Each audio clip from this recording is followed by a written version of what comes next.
Okay, just to nest this permaculture action in a context of both historical and future consideration of energy, resource use, resultant population and pollution. Over historical time, since the beginning of agriculture,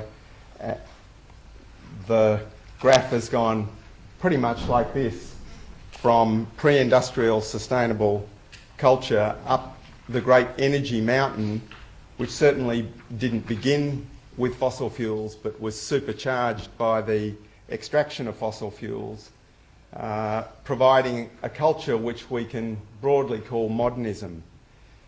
During that culture, which we can sort of say in some ways is maybe almost 500 years old, we developed a whole lot of thinking, a whole lot of design principles that we carry with us which are dysfunctional to the future.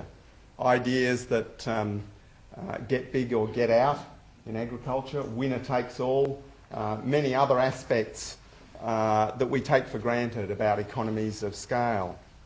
We've now reached a climax of postmodern cultural chaos where we are unsure about values, directions, future possibilities.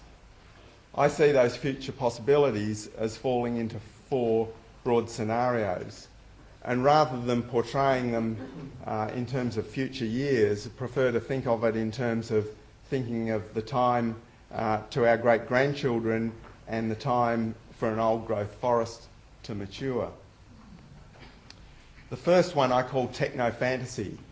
This involves some new unleashing of energy source in some form, which not allows us to just to continue what we are doing today, but actually deal with all the environmental, social and structural debt we are carrying, and on and upward off to the stars or wherever, combining ourselves with computers through genetic engineering, the stuff of science fiction.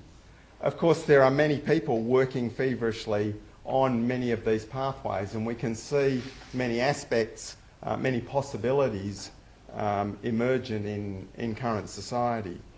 But all of these things depend on new large energy base. Most people are actually horrified by the sort of possibilities and scenarios of this future. The second scenario is much more popular, and it's the one promoted by mainstream environmental organisations and progressive political parties.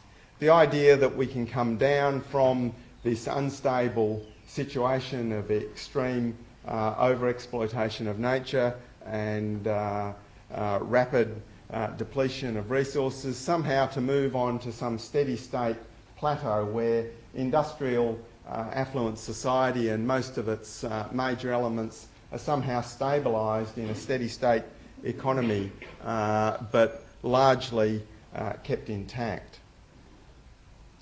The third scenario I call Earth Stewardship, because it involves coming back to terms with being dependent on the renewable resources of soil, plants, animals, forests, as people were in the pre-industrial era. It does not necessarily mirror the exact forms that existed before industrialisation, but what it does ensure is that we've actually got not some steady state in the near future, but possibly centuries of continuous change, reducing the amount of energy and resources available in each succeeding generation. The mirror with the history we've been through is that it is a culture for a long, long time of continuous change, not of stability. And that's the core in a lot of ways of why my book is titled Beyond Sustainability. Of course, we can't ignore the fourth scenario, which I call Atlantis.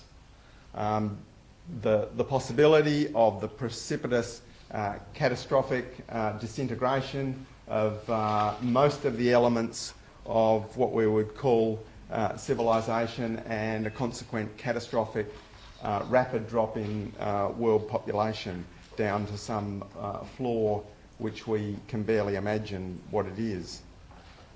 I place permaculture as a creative response to the energy descent pathway towards Earth stewardship. In the early phases of that process, there is a strong synergy between the green tech stability scenario and the Earth stewardship. But over time, these pathways part, so that in a period of centuries, the tree is more likely to be a symbol of the solar economy than a photovoltaic panel. Now, of course, these scenarios, it's important to recognise they are, to a great extent, not choices we can make. They are emergent possibilities, and we can see all four of them actually present in the world today.